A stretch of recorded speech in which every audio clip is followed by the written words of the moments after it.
Olá a todos, tudo bem? Meu nome é Silvia Oscares, eu sou nutricionista materno-infantil, sou mestre em epidemiologia pela URGS, doutora em saúde coletiva pela Universidade Federal de Santa Catarina e fiz o meu pós-doc na nutrição também da Universidade Federal de Santa Catarina. Ao longo desses anos eu venho estudando bastante qual é o impacto do consumo alimentar na saúde da população. Então hoje eu venho para conversar com vocês sobre o consumo excessivo de sal e os seus impactos na saúde da população, principalmente da população brasileira. A gente vai ter vai dar ênfase, mas abordaremos também algumas questões importantes em nível mundial.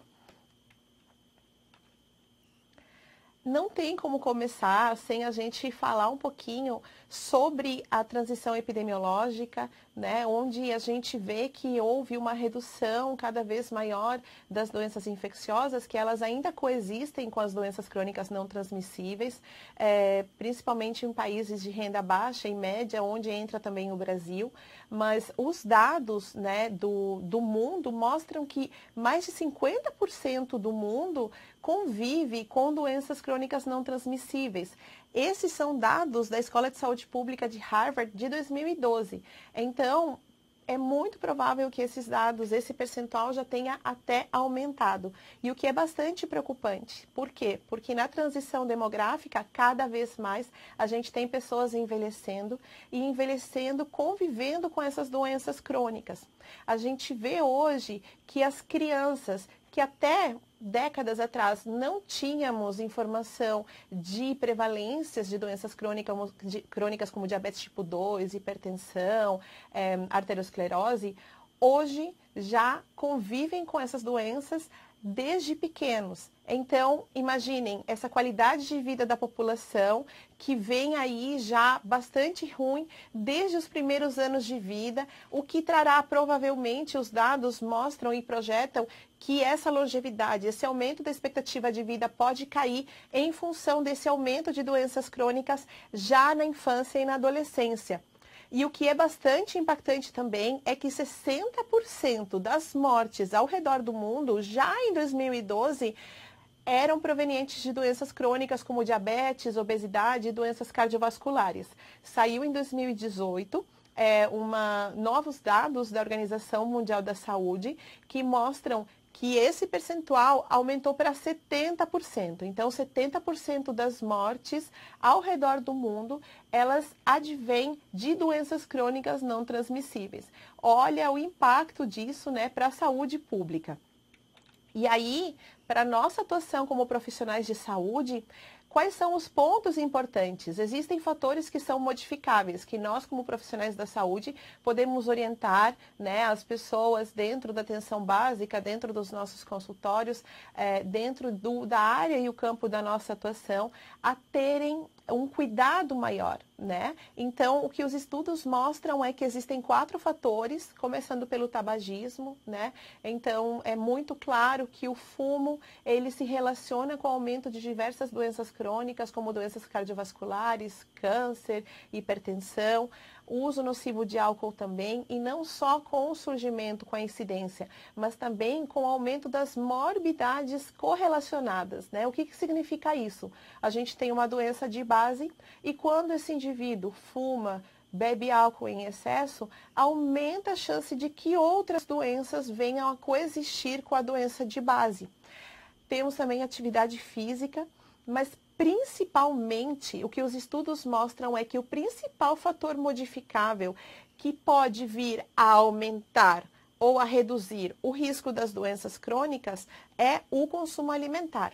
A alimentação não saudável, ela se relaciona muito fortemente com o surgimento de doenças crônicas não transmissíveis e quando a gente consegue fazer uma virada de chave nessa alimentação, trazendo uma alimentação mais equilibrada e saudável, a gente consegue reduzir as morbidades e muitas vezes até exterminar a doença de base, como por exemplo a hipertensão ou diabetes mellitus tipo 2. Então, essa aula vem para conscientizar todos os profissionais de saúde sobre a importância da alimentação temos muitos pacientes, muitas pessoas que vêm com a doença e tem um estudo do EpiFloripa, do qual eu trabalho como pesquisadora, que é um estudo de base populacional de Florianópolis, que mostra que os adultos, apesar deles terem o diagnóstico, né, de diabetes ou de hipertensão, que foram as doenças, as morbidades estudadas, eles não fazem modificações na alimentação, eles não aderem a hábitos alimentares saudáveis e que os hábitos alimentares eles são muito parecidos do que outras pessoas que não têm a doença e também da alimentação que esse indivíduo tinha antes de ter o diagnóstico da doença crônica.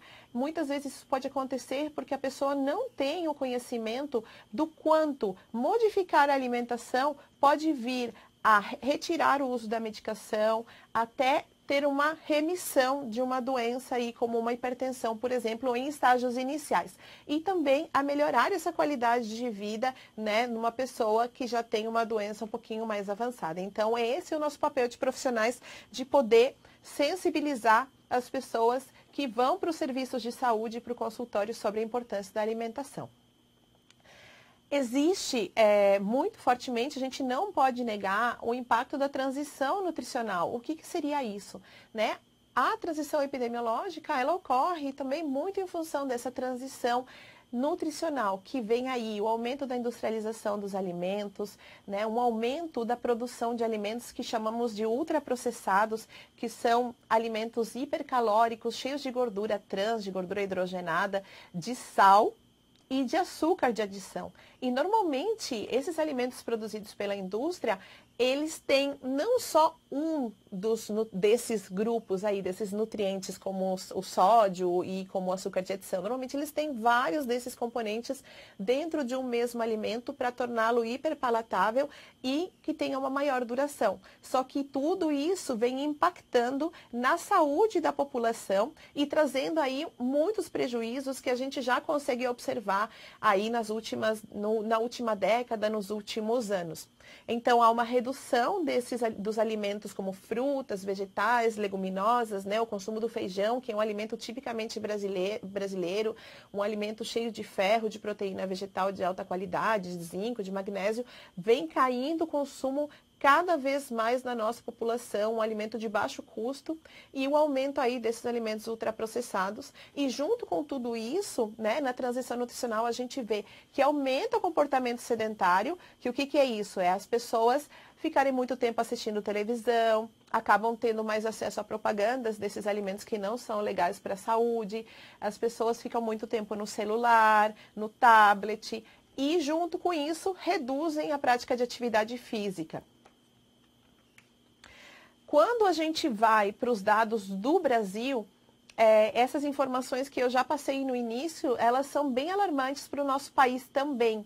Os dados do Vigitel de 2013, que já faz alguns aninhos, mostra que 54% da população brasileira já se encontrava com excesso de peso. Então, em 10 anos, houve um aumento de quase 30%, né, nos indicadores de sobrepeso, de excesso de peso aqui no Brasil.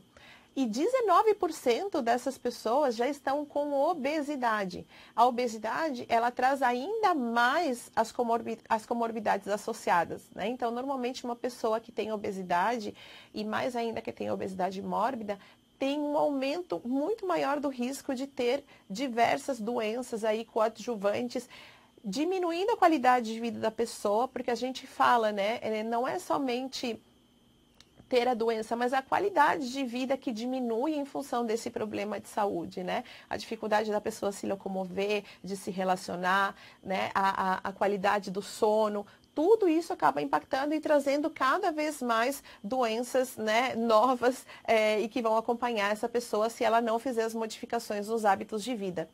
25% da população brasileira, o que seria isso? 1 a cada 4 pessoas foi diagnosticada com hipertensão e 9% dos brasileiros, né, seria 1 a cada 10 mais ou menos indivíduos, já foram diagnosticados com diabetes mellitus tipo 2, que é o tipo de diabetes que pode ser eliminado através de uma boa alimentação e que normalmente a principal causa é o sedentarismo, o tabagismo e a alimentação não saudável.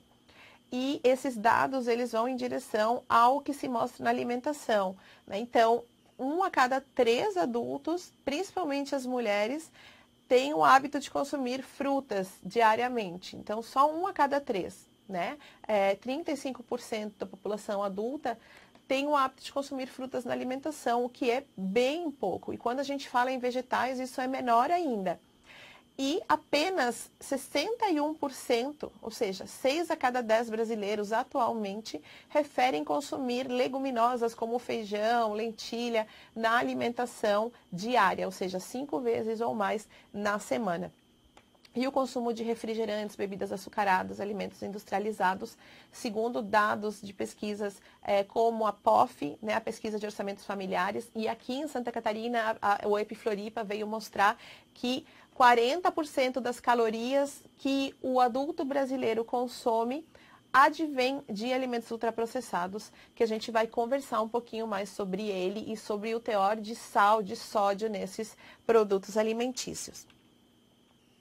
Isso foi um panorama geral, né, em nível mundial, em nível de Brasil, da saúde da população atualmente, do perfil de alimentação da população atualmente, mas agora vamos focar principalmente no sódio e na saúde populacional.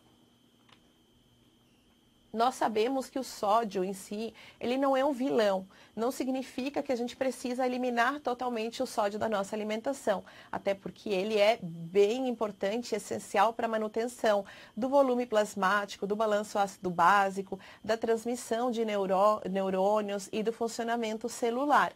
Então, aqui a intenção é mostrar que existe um efeito dose-resposta em relação à nossa saúde. Ou seja, se nós consumirmos o sódio, né, a população consumir o sódio dentro dos valores recomendados, do qual vamos falar um pouquinho mais para frente, tudo ficará bem, é importante para a saúde do ser humano funcionar, né? Todos os órgãos do nosso corpo funcionar adequadamente. A questão é que hoje estamos excedendo e muito as recomendações da Organização Mundial da Saúde e os estudos vêm mostrando que esse consumo excessivo está impactando muito na saúde da população. Então, alguns riscos do consumo excessivo de sódio. O consumo excessivo de sódio já é comprovado, as evidências são bem fortes, que se relaciona com maior risco de se ter hipertensão arterial. A hipertensão arterial, ela é responsável por grande parte das doenças cardiovasculares. Então, é como se fosse a hipertensão a porta de entrada para a gente ter AVCs e os infartos. Então, 2 a cada 3 AVCs ocorrem em função da pessoa ser hipertensa, que acaba acontecendo em função do consumo excessivo de sal, que é um dos principais fatores associados, e 1 a cada 2 indivíduos tem infarto por causa da hipertensão arterial. Então, é como se fosse uma cadeia, um ciclo, né? A pessoa consome excessivamente o sódio, ela vai se tornar hipertensa. Hoje em dia, infelizmente, isso já acontece até na infância. Essa hipertensão vai levar, então, a outros problemas maiores, que aí relacionados às doenças cardiovasculares, que são a principal causa de morte no Brasil e em países de renda alta também. Então, olha aí o impacto desse consumo excessivo e que às vezes a gente não se dá conta.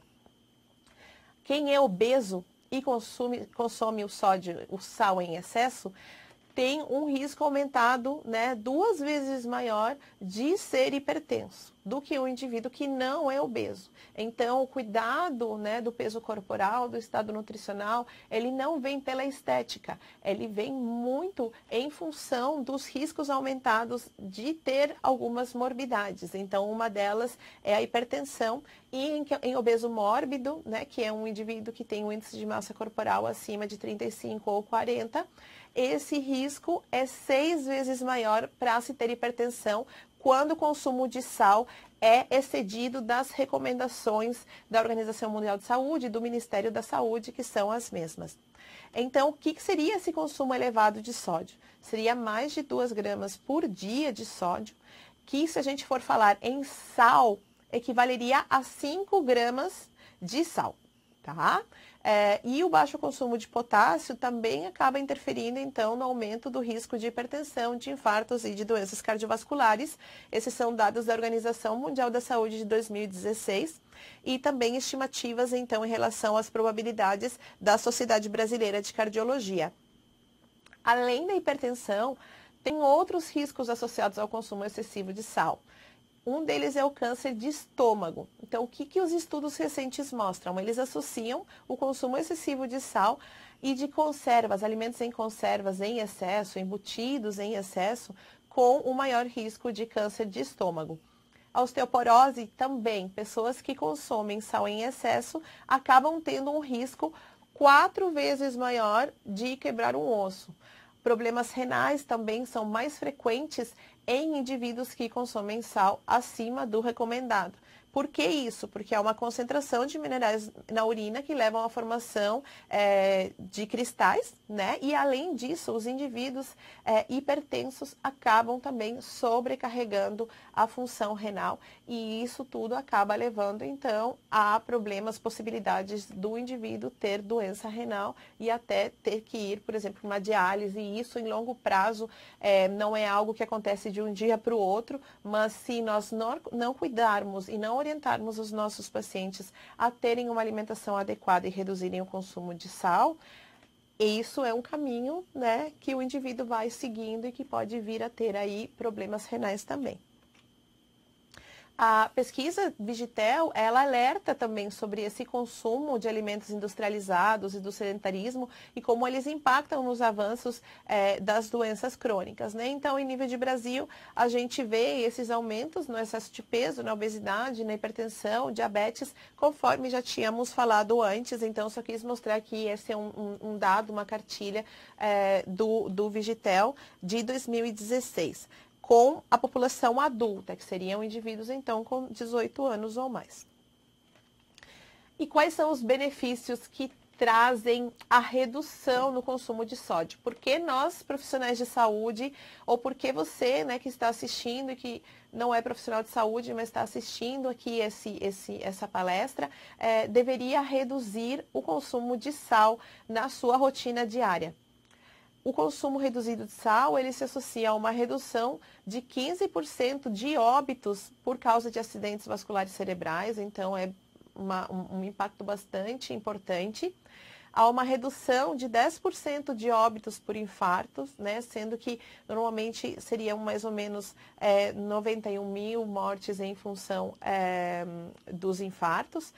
1,5 milhões de pessoas se libertariam do uso de medicação para hipertensão. Então, através dessa redução de sódio, teríamos 1,5 milhão de pessoas que não precisariam utilizar medicação. Olha os gastos em saúde que a gente reduz. Uma pessoa que tem que pagar por essa medicação, ou o governo que vai ter que pagar por essa medicação. Isso poderia ser evitado se a gente tirasse o sal, né, da mesa, se a gente evitasse o consumo de alimentos industrializados na nossa rotina diária, se a gente se hidratasse melhor. Então, pequenas mudanças na nossa alimentação, uma caminhada diária, né? Então, os estudos mostram também que é um estudo daqui de Florianópolis que se uniu com uma pesquisa da Austrália e que mostra que se você andar em ritmo normal, 30 minutos por dia, durante 5 dias da semana, tem uma redução de 30% no risco de você ter acidente vascular cerebral, doenças cardiovasculares. Se você aliar isso, então, com uma alimentação adequada, a gente tem quase uma remissão aí de 100%, né? E acaba eliminando esse uso de medicação só com mudanças nos hábitos de vida. E a redução do consumo de sódio, ou seja, o consumo adequado. Uma pessoa que consome sódio em excesso, que passa a consumir dentro das recomendações, tem 4 anos a mais na expectativa de vida, né? Nesses indivíduos que são hipertensos e que estavam consumindo sódio em excesso. Então, aí, você que é hipertenso, que acha que já não faz diferença, você ganha 4 anos de vida, né? Reduzindo o consumo de sal e cuidando da sua alimentação. Hoje, os dados eles são bem tristes, vamos dizer assim, mas que eu tenho certeza que isso pode muito melhorar e a gente está aqui como profissional de saúde para trazer essa informação para vocês. O brasileiro ele consome 2,4 vezes mais sódio do que é recomendado pela Organização Mundial da Saúde e pelo Ministério da Saúde, né? O que isso significa? Que a recomendação deveria ser de 5 gramas, o consumo pela recomendação das entidades de saúde seria de 5 gramas de sal, não de sódio, tá? Por dia, o que equivale a 2 gramas de sódio, tá? Então, 40% do sal é sódio, tá? Então, a pessoa deveria consumir 5 gramas de sal e 2 gramas de sódio. E hoje, a população consome 12 gramas de sal e, em média, 4 gramas de sódio por dia, né? Que seria o dobro, mais que o dobro do que é recomendado pela Organização Mundial da Saúde e pelo Ministério. E a gente tem algumas fontes principais de sódio, né? Que é o sal que a gente adiciona nas preparações, quando a gente está preparando a comida e também depois de preparar, né? O sal que a gente coloca em cima dos alimentos. O sódio presente nos alimentos industrializados, e aqui ele está marcado em negrito, porque é o sódio, o sal, que está em maior quantidade e aquele sódio que a gente não consegue controlar, nós seres humanos, né, que estamos aí consumidores, não conseguimos controlar, a indústria acaba colocando, né, a quantidade de sódio não só para trazer hiperpalatabilidade, mas também para dar uma estabilidade nos sabores da industrialização. E o sódio nos alimentos consumidos e preparados fora do domicílio. A gente tem também o sódio intrínseco dos alimentos. O que é isso? Os alimentos em si, as carnes, sem a gente adicionar o sal de mesa, as verduras, a água, todas as bebidas, né, e as frutas, os vegetais, naturalmente eles já contêm sódio. Então, a gente já precisa contabilizar que os alimentos que a gente tem no nosso dia a dia, eles já têm sódio. E a gente ainda vai adicionar para dar mais sabor para os alimentos. Por isso que precisa ter um cuidado muito grande, porque é muito fácil chegar nos valores recomendados de sódio de 2 gramas, né? Então, quando a gente diz que são 5 gramas de sal, a gente precisa ainda descontar o sódio que os alimentos têm naturalmente, tá? Se a gente for olhar o sal, né, pensando em sal, em saquinhos, aqueles saquinhos, né, que a gente vê em restaurantes, seriam 5 saquinhos de sal, sendo que cada saquinho tem 400 miligramas de sódio. Somando, então, acaba dando 2 gramas de sódio ou 2.000 miligramas de sódio. E o que o brasileiro consome é tudo isso aí que vocês podem ver, né, 12 pacotinhos por dia. Quando a gente fala em alimentos ultraprocessados, nós precisamos prestar bastante atenção, porque não são só os alimentos salgados, os salgadinhos, os chips, que contêm sal, que contêm um sódio excessivo. Também os biscoitos, tanto doces quanto salgados, comidas prontas para micro-ondas, aquelas sopinhas em pó que a gente acha que são super indefesas, né? Aquela pessoa que está fazendo uma dieta para reduzir peso e compra aquelas sopinhas em pó, achando que está tudo maravilhoso e nem imagina o quanto tem de sódio nessas sopinhas, nesses pozinhos. Os caldinhos, né? Aqueles caldinhos que as pessoas têm costume de colocar em cima da comida, nas sopas, no macarrão, no molho, são uma bomba de sódio e a gente nem tem noção de quanto de sal tem nesses alimentos. O macarrão instantâneo, aquele macarrãozinho que vem num pacotinho, né? Vem junto um pozinho com sabor, é o campeão, é o top aí 10 do nível de sódio, né? Então, você consegue quase ultrapassar as necessidades comendo um pacotinho daqueles por dia. Então, realmente é um veneno cheio de gorduras trans, cheio de sal e que a gente não deveria incluir na nossa alimentação cotidiana. Cereais matinais, né? Aqueles flocos de milho industrializados, aqueles outros cereais coloridos, eles também acabam tendo bastante sódio. E o porquê que isso acontece? Na industrialização, se utilizam muito substratos, né? Tem pouco alimento de verdade nesses produtos alimentícios. E aí, para poder eliminar o mau cheiro, o odor do processamento industrial, é jogado sal, açúcar e gordura. E para aumentar também a durabilidade desses alimentos.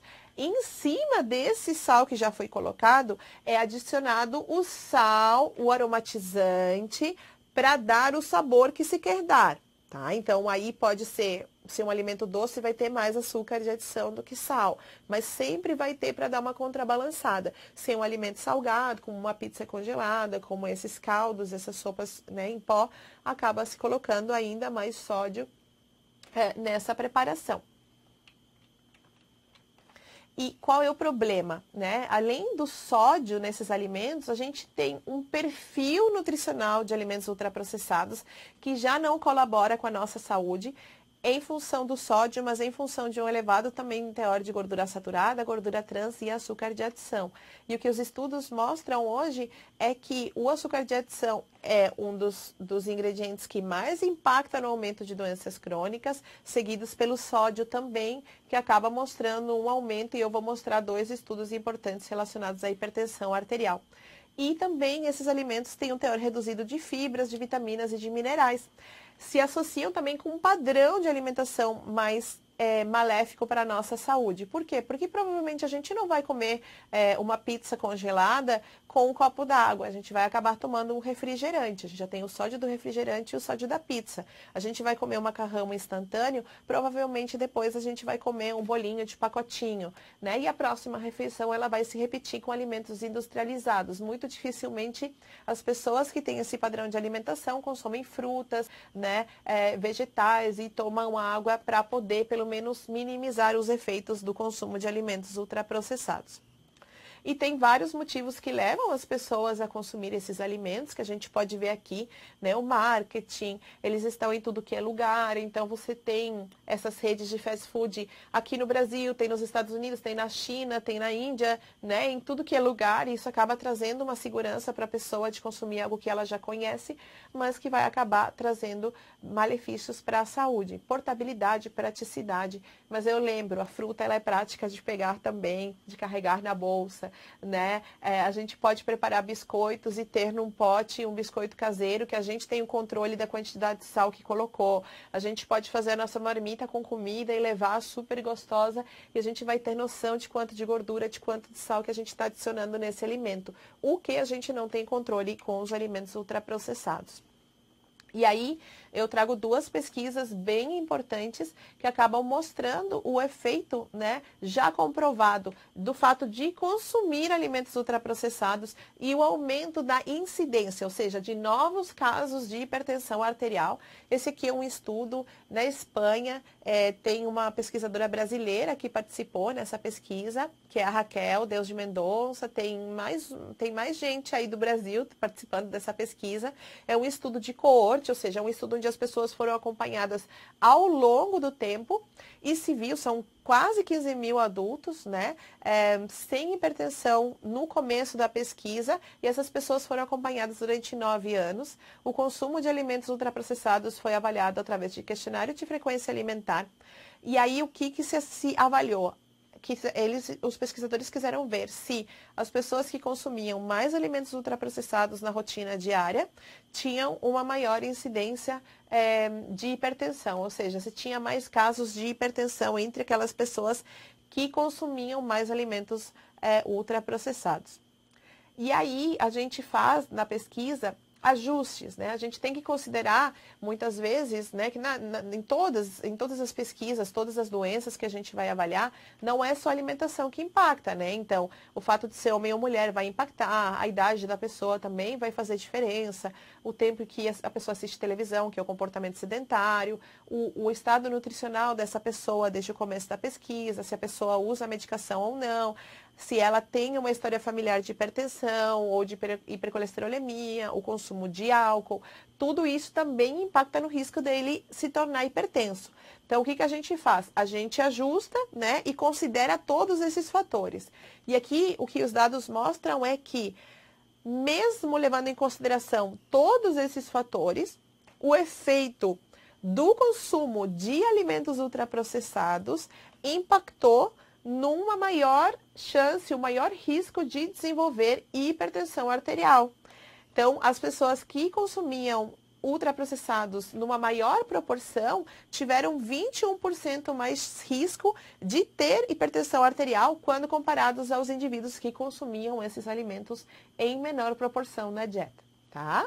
Então, é super comprovado que não é só a questão do sal de mesa, mas também e principalmente esses alimentos industrializados precisam ser um pouquinho deixados de lado na rotina alimentar e priorizar então uma alimentação caseira à base de alimentos in natura. E aí, o estudo aqui de Florianópolis, o EpiFloripa, uma pesquisa da qual eu faço parte, foi a pesquisa que eu trabalhei no meu doutorado e no meu pós-doutorado, e uma das investigações que eu fiz foi avaliar o sódio e as diversas fontes de sódio e saber como é que essas fontes de sódio impactavam no aumento da pressão arterial sistólica e diastólica em um período de 2 anos. Então, essas pessoas elas foram acompanhadas em 2012. A gente avaliou o consumo alimentar através de 2 recordatórios de 24 horas, que é o método mais acurado para avaliar consumo de alimentos. E a gente viu, então, que as pessoas que já tinham hipertensão prévia, ou seja, indivíduos que já eram hipertensos, que consumiam mais ultraprocessados tinham um aumento bem significativo na pressão arterial. Então, só 144 miligramas de sódio de aumento nos ultraprocessados, então uma pessoa que consumia a cada aumento de 144 miligramas de sódio proveniente de ultraprocessados se relacionava com um aumento de 5 miligramas de mercúrio na pressão, milímetros de mercúrio, desculpa, na pressão arterial sistólica após 2 anos de acompanhamento. O que se vê em indivíduos que não são hipertensos é que o consumo global de sódio acaba impactando consideravelmente também no aumento de pressão arterial. Não chega a ser tão impactante quanto esses dados aqui dos ultraprocessados, que é 5 milímetros de mercúrio, que é bastante, mas tem um aumento aí de mais ou menos 1 milímetro de mercúrio a cada aumento aí de uns 100 gramas de sódio na alimentação global. Então, já é algo bem, bem importante também. Quando a gente pensa no sódio em alimentos ultraprocessados, eu peguei algumas imagens já na internet que mostram, dão uma ideia do quanto que tem de sal, de sódio, né, nos alimentos ultraprocessados. Então, quando a gente olha o macarrão instantâneo, né, esse macarrão instantâneo tem 1.600 miligramas de sódio, o que equivale a 4 daqueles saquinhos de sal. Então, só tem mais um para comer ao longo do dia, né? Então, olha o impacto bem significativo, 80% das recomendações de sódio são atingidas pelo fato da pessoa consumir um pacote desses macarrões instantâneos e que, se a gente vê a praticidade, ela não faz grandes diferenças de pegar um pacote de macarrão normal, né, que vai ter 4 vezes menos sódio, você vai colocar para esquentar e vai ser 5 minutinhos a mais, tá pronto, tá beleza, você pode consumir também. A gente pegou aqui o peito de peru, né, light, mas também isso se relaciona com os embutidos, o presunto. O grande problema ainda do peito de peru, peito de frango, é que eles acabam sendo defumados e acabam se relacionando ainda mais fortemente com incidências de câncer de estômago. Mas 3 daquelas fatias de peito de peru acabam sendo mais ou menos equivalentes a um saquinho de sal, que dá 400 miligramas de sódio, o que equivale então a 20% das recomendações. E o molho de tomate de lata também acaba tendo bastante sódio. É claro que a gente não vai consumir sozinhos um pote, uma lata de molho de tomate, então dá para dividir aí, mas se fossem 4 pessoas consumindo, né, cada pessoa teria mais ou menos 20 a 25% já das recomendações de sódio atingidas com o molho de tomate enlatado. Por isso que faça seu molho de tomate em casa, corta em 4 tomates, bota cebola, alho, bota para assar no forno, bate fácil, congela, mais barato e você controla o sódio que tem nesse molho que você faz. E o caldo, então, é ser de carne, mas equivale para o caldo de vegetais, caldo de galinha, qualquer tipo de caldo industrializado, que a gente acha também que é indefeso. Muita gente que é hipertensa acaba utilizando para substituir o sal, mas mal sabe que meio tabletinho já contém quase 1 grama de sódio, né? Então, quase 40% das necessidades em médio, em metade de um tabletinho desses. Então, é melhor usar o sal com moderação do que esses tabletinhos. E aí, o que a gente pode fazer para reduzir o consumo de sódio? Quais são as estratégias que a gente pode utilizar? Então, a gente tem estratégias globais, que são as entidades governamentais que podem vir a fazer essas modificações, principalmente nos alimentos industrializados, alimentos ultraprocessados. E a Organização Mundial da Saúde já vem atuando, né, fortemente nessa tentativa de redução de sal, de sódio nos alimentos industrializados. E foi assinado um acordo em 2016, se não me engano, para reduzir o consumo global de sal pela população em 30%, e que isso foi então determinado que até 2025 os alimentos industrializados deveriam ter uma redução nos níveis de sódio de qualquer produto ultraprocessado.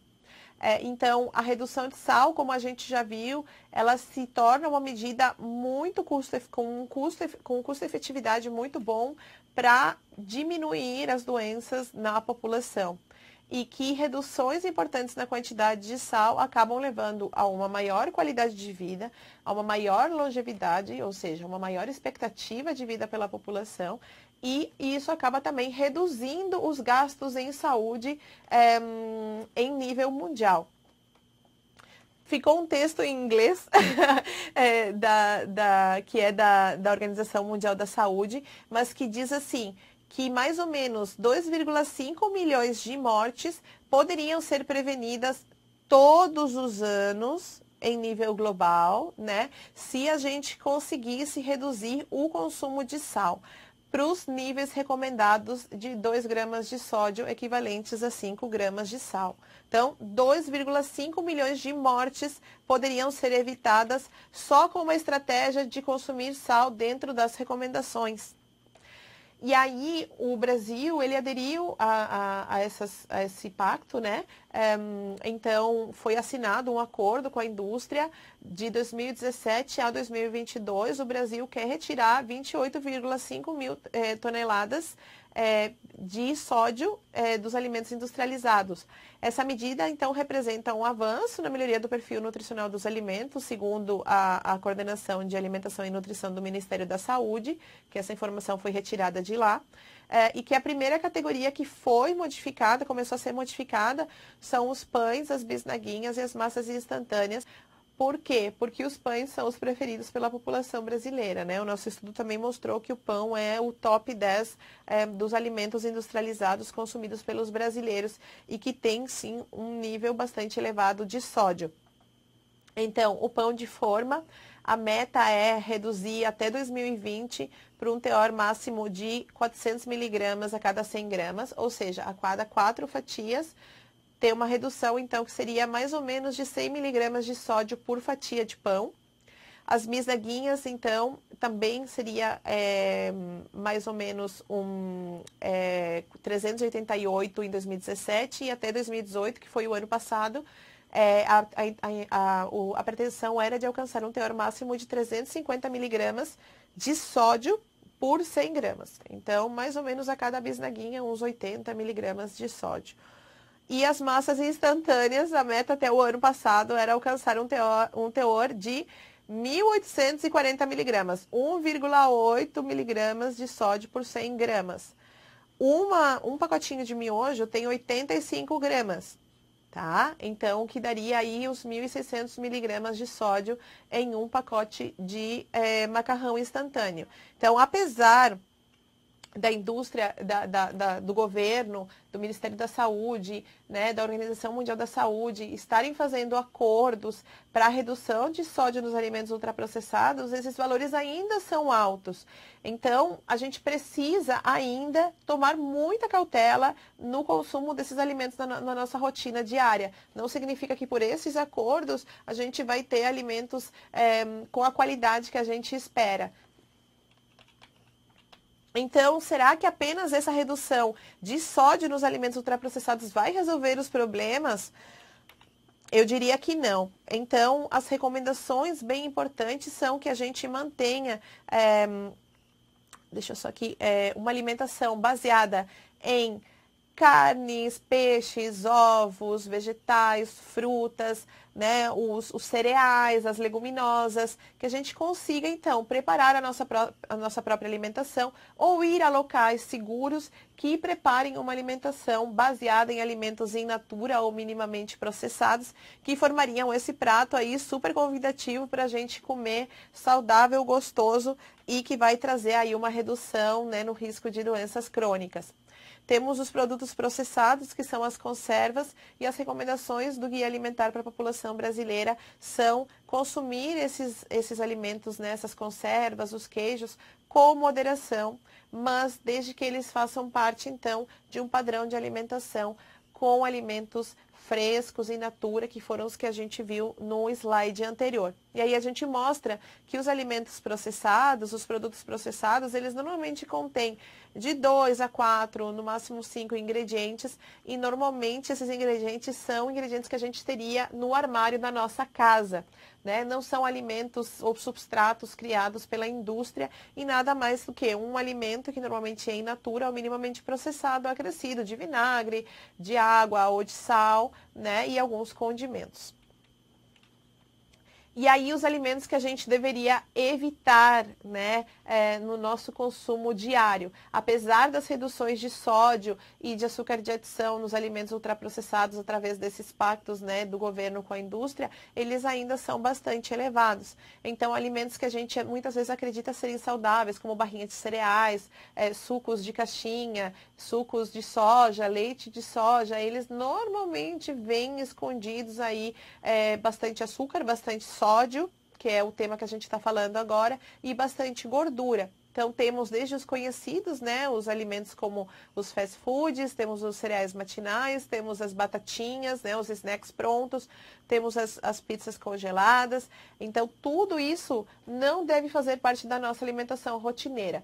Silvia, não pode comer nunca mais? Não, não é isso, gente. Mas a gente precisa só ter uma rotina mais saudável. Isso vai fazer parte de um fim de semana, um dia que eu estou mais apressada. E aí a gente vai ter a capacidade de ler os rótulos e fazer melhores escolhas, né? Então, se a gente vê que o alimento ele tem mais de 5 ingredientes, normalmente ele tem bem mais de 5 ingredientes, dos quais pelo menos 2 ou 3 ingredientes a gente nem consegue ler, são conservantes, aromatizantes, né? Tem gordura vegetal hidrogenada, normalmente tem mais de um tipo de açúcar, né? Tem a glicose, xarope de glicose, frutose, dextrose, polidextrose, então tem vários tipos de açúcar. Tem o sal, tem o glutamato monossódico, que é uma fonte de sódio muito utilizada em alimentos industrializados e que hoje vem se associando com câncer e com problemas também de ordem neurocognitiva. Então, a gente precisa olhar para esses rótulos. Aí eu trouxe só uns exemplos, né, de um produto, por exemplo, que é o Petit Suisse. Quantos ingredientes a gente tem aqui, né? Quando a gente olha o iogurte natural, tem o leite e os fermentos lácteos. Então, é só vocês olharem quando vocês forem comprar esses ingredientes, vocês vão ver que existe uma grande diferença. Aqui a gente tem, ó, o xarope de açúcar, tem a maltodextrina, que é outro tipo de açúcar, tem a goma xantana, tem conservador, né, sorbato de potássio, tem o corante carmim, que já está associado com maior risco de câncer. Então, tem vários ingredientes aí que não são legais E aí a gente começa a comparar os rótulos e consegue, então, ter uma ideia. Tem um aplicativo que chama Desrotulando, que é gratuito, que vocês podem pegar na internet e que ele vai ajudar vocês a desvendarem a qualidade nutricional desses alimentos industrializados. E aqui a gente tem um bolo de caneca, né? Que quando a gente faz um bolo em casa, seria farinha, um pouco de açúcar, né? Um cacau em pó ou uma fruta, um pouco de água, fermento e ovos, né? E quando a gente olha para um bolo desses, olha a quantidade de ingredientes, nomes que a gente não conhece. Então, tudo isso a gente está colocando para dentro do nosso corpo e vai trazer malefícios para a nossa saúde. Então, essa é uma das estratégias que eu sugiro para vocês orientarem dentro dos consultórios, dentro do serviço de saúde, ensinar os seus pacientes a entenderem os malefícios dos alimentos ultraprocessados, olharem os rótulos, fazerem atividades mostrando o nível de sódio, de sal que tem, né, com pacotinhos, é uma estratégia bem interessante de fazer, e ter o guia alimentar para a população brasileira em mãos, porque o guia alimentar, ele traz orientações muito importantes em nível comportamental, que eu sentar à mesa em família, porque aí a gente consegue compartilhar, ter uma boa relação com a comida, todo mundo se ajudar na cozinha para não trazer o peso do preparo das refeições para um integrante só. Então, todo mundo lava a sua louça, todo mundo participa do preparo das comidas, trazer as crianças para o preparo para que elas entendam como é que é feita a comida. Aí você já ensina a quantidade de sal que pode ser colocada desde pequenos, né? Então, o guia alimentar traz todas essas recomendações que são tão importantes para a nossa saúde, para o nosso comportamento e para a nossa consciência. A gente ter consciência do que está botando na mesa, ter consciência do que a gente está botando para dentro do nosso corpo e ter consciência do que aquilo que a gente está colocando no nosso corpo vai trazer aí, então, benefícios ou maiores riscos para a nossa saúde. Já estou finalizando, gostaria de também comentar algumas recomendações da Organização Mundial da Saúde, que são feitas em nível individual, ou seja, de pessoa a pessoa, né, que cada um de nós pode fazer na sua casa.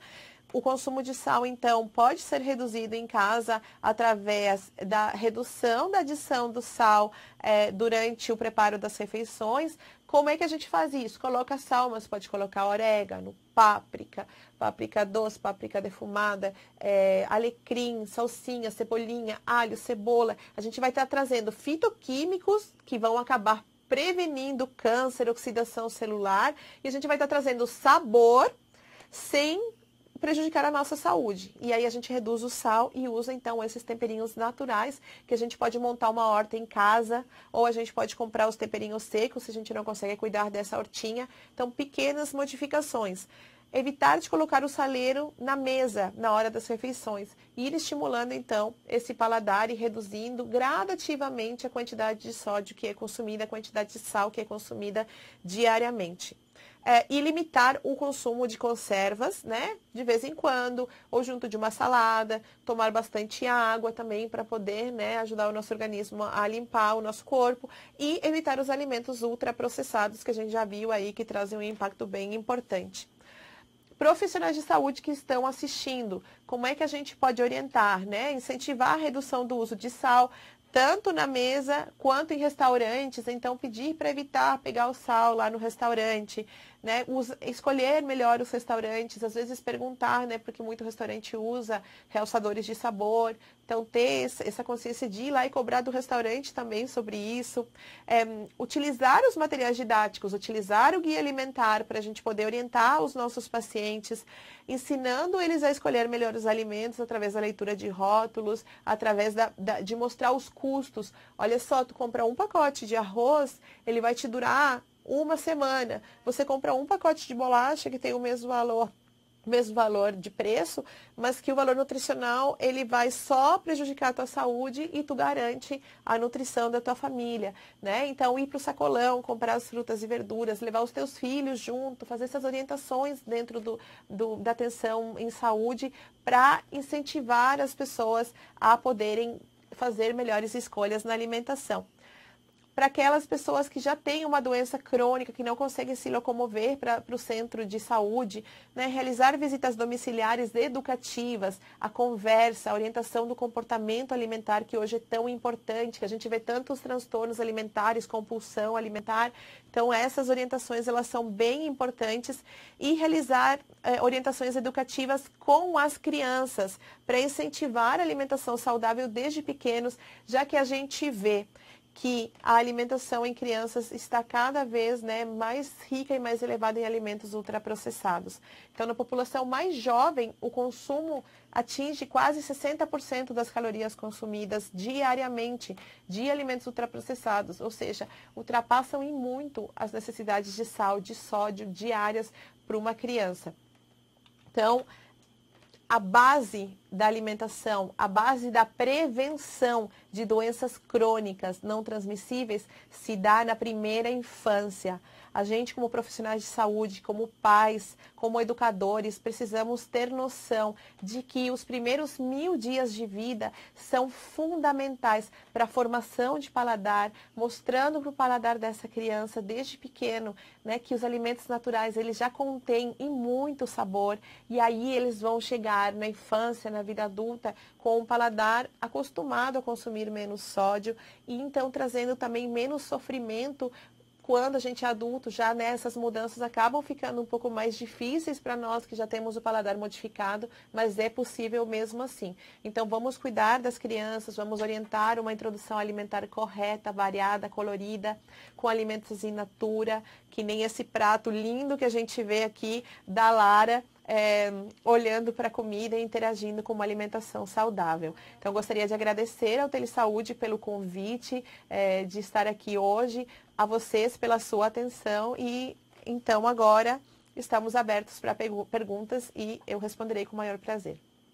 Porto Seguro contribuiu aqui com uma experiência, né? Eles colocaram que eles fizeram no mês de abril, só um pouquinho que o chat subiu. No mês de abril, eles fizeram, enquanto estava em campanha, né, algumas maquetes para trabalhar com a população os tipos de sal. E eles demonstraram, levar os tipos de sal para os usuários experimentarem, que foi muito interessante. Muito legal essa estratégia, né? Que nem a gente mostrou aqui, é uma forma de conscientizar a população e também eu lembro para vocês de conversarem com eles, explicando que existem diversas fontes de sódio, né? Que existe o sódio já inerente no próprio alimento, sempre lembrar isso, que então a gente precisa cuidar bastante, que tem o sódio do sal, que é o que mais contribui, né? Com a participação de sódio na alimentação, mas que tem também o glutamato monossódico, por exemplo, que faz parte muito desses macarrões instantâneos, desses produtos industrializados. Então, trazer isso para a população, mostrando quais são as fontes, né, e quais são as mais prejudiciais. As escolhas, muitas pessoas perguntam também, qual tipo de sal é melhor, né? É o sal de mesa normal, é o sal marinho, é outro tipo de sal. Então, o sal normal, ele pode ser usado desde que dentro dessas recomendações, ele vai trazer benefícios também por causa do iodo, né, que acaba sendo acrescido no sal e que acaba sendo muito importante para a prevenção do bócio. O sal marinho também é uma boa opção, mas não precisa de nada desses sais rosa, sal isso, sal aquilo, porque até esses alimentos, eles não fazem parte como é que eu vou dizer, da nossa região, do nosso país, né? Então, eles não vão trazer nenhum tipo de benefício e só vão onerar financeiramente. Então, trazer isso. Pode ser o sal de mesa, né? Mas tomando esse cuidado, pequenas quantidades nos preparos. Não se esqueça de olhar para esse sal escondido nos alimentos. E aí, essa estratégia de mostrar, né, os pacotinhos e fazer essa intervenção é muito legal, muito interessante. Parabéns pela iniciativa de quem já aplicou essa estratégia. Joia. Município de Telêmaco, Borba, não sei se é assim que fala, eles perguntam, analisando uma situação antagônica, né? A completa eliminação do sal da dieta pode acarretar consequências? Até o município de Porto Seguro auxiliou aqui também no chat, respondendo essa questão, né, falando aí sobre que o sódio ele participa de várias funções no organismo, né? e até para um bom funcionamento do organismo.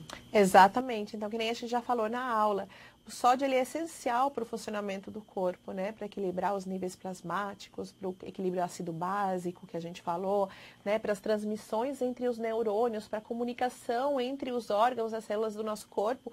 Ele é extremamente importante, mas ele deve ser consumido em quantidades adequadas, que é essa recomendação, então, de 2 gramas de sódio, 2.000 miligramas de sódio, né, que equivaleriam a 5 saquinhos daqueles de sal, né, 5 gramas de sal de mesa. Lembrando que ali dentro também a gente já consideraria o sódio inerente dos alimentos in natura. E a carne é um grande contribuidor também em relação, contribuinte, eu sou paraguaia, né, então às vezes tem umas palavras que fogem, mas que contribui bastante também com os níveis de sódio. Por isso que a gente sempre, e o Guia Alimentar, ele recomenda que as carnes, as fontes de proteína sejam rodiziadas entre proteínas de origem animal e também ter a proteína de origem vegetal, que seriam as leguminosas. E que o controle nas quantidades, né, da carne vermelha sendo consumida no máximo 2 vezes na semana, e aí também trocando pelo frango, pelo ovo, né, pelo peixe. Esse rodiziamento, esse rodízio de fontes alimentares é muito importante também para a gente não extrapolar as necessidades de sódio. Tá, joia. O município de Itajaí pergunta sobre o sal do Himalaia, se realmente faz menos mal. Não, justamente falei isso, né? A questão do sal do Himalaia é uma grande estratégia de marketing, até grande parte do sal do Himalaia que é vendido aqui não é de lá, né? É do Chile que vem esse sal e ele muitas vezes acaba sendo corado, né? Então tomem bastante cuidado porque acabam utilizando corantes artificiais, o urucum ou o beta-caroteno, para dar cor para o sal, né? E ele parecer ser esse sal do Himalaia. Então, esse sal do Himalaia é bom para as pessoas que moram lá. Por quê? Porque está lá, eles acabam extraindo e, né, é super acessível financeiramente para aquelas pessoas. Para nós, não faz sentido nenhum. Os benefícios, eles não superam, né, os malefícios. Então, não tem por que uma pessoa ter acesso ou querer consumir esse tipo de sal. Não tem diferença praticamente nenhuma. Então, o ideal é o que eu vou te recomendar? É consumir o sal normal, iodado, em quantidades dentro das recomendadas e rodiziar, de repente, com sal marinho, que também tem um custo legal, principalmente se for aquele sal que ele é grosso e que você faz, como é que se diz?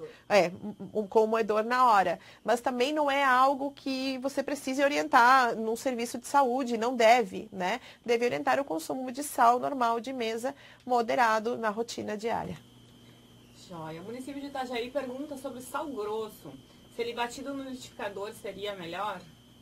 Então, em relação à manutenção de minerais, né, de sais minerais, é bem legal fazer a orientação do sal mesmo, pegar um moedorzinho, e por causa do iodo também, né, naturalmente, quando você moe na hora, você tem um maior aproveitamento, mas não tem problema de ser o sal de mesa refinado também. Também que de Porto Seguro coloca aqui sal de ervas também. E o sal de ervas, basicamente, a gente adiciona ervas desidratadas, né? Então, o orégano, o alecrim, a páprica, a cúrcuma, né? A salsinha desidratada, a cebolinha desidratada com o sal. Então, mais ou menos 50% da quantidade vai ser o sal e os outros 50% você orienta, né? Ou você mesmo que está assistindo, usa junto desidratado, bate no liquidificador, né? E vai ficar um salzinho de ervas que você pode utilizar nas preparações e nas comidas. Então, traz muito sabor, né? Então, você pode ter até tipos diferentes, pode botar pimenta num, colocar alguns temperinhos, né? Em outro, tu pode colocar, por exemplo, a cúrcuma, o açafrão, para usar para colorir o arroz junto. E você traz, que nem eu falei, fitoquímicos, você traz anti-inflamatórios naturais, né, para alimentação, que acabam beneficiando também o corpo e prevenindo aí doenças até como câncer e também favorecendo a redução do consumo de sal e de sódio na alimentação diária. Então é super, super legal. Vocês podem colocar até no Google sal de ervas, vão aparecer várias opções que podem ser preparadas em casa e também pode ser batido o sal com a salsinha, com a cebolinha, com a cebola, com o alho e um pouquinho de azeite de oliva no liquidificador e colocar na geladeira e ir utilizando também nas preparações. Então são duas dicas bem legais aí para utilizar no dia a dia. Bom, novamente, muito obrigada pela atenção, por me acompanhar até aqui e deixar, reforçar para vocês o quanto pequenas mudanças nos nossos hábitos e nos hábitos da população podem impactar fortemente na redução de doenças crônicas, né? Uma reflexão que a gente às vezes espera, né, utilizar justamente esse sal rosa do Himalaia ou algumas outras estratégias que não são tão acessíveis para a população e que não são necessárias. Apenas reduzindo o consumo de alimentos industrializados, reduzindo o consumo de sal de mesa, né? Utilizando, por exemplo, as ervas aromáticas, pequenas estratégias. A utilização do guia alimentar que está disponível aí pelo Ministério da Saúde são ferramentas que a gente pode utilizar para melhorar nossa alimentação, nossa qualidade de vida e também aumentar a expectativa de vida da população. Muito obrigada. E gostaria também de lembrar as minhas redes sociais, né? Vocês podem acompanhar no Instagram, @NutriSilviaOscares, com Z no começo e no final, e o Em Família Nutrição. Eu sou nutricionista materno-infantil, então reforço a importância da gente intervir na alimentação das crianças desde pequenas e nós, quando estamos também gestantes, essa fase é fundamental para a programação metabólica, programação de saúde e prevenção de doença para essa geração que vai ser gerada e também para as futuras, já que isso acaba impactando pela epigenética para até 3 gerações. Então, só uma diquinha aí para todos vocês e tomarem essa consciência. Obrigada.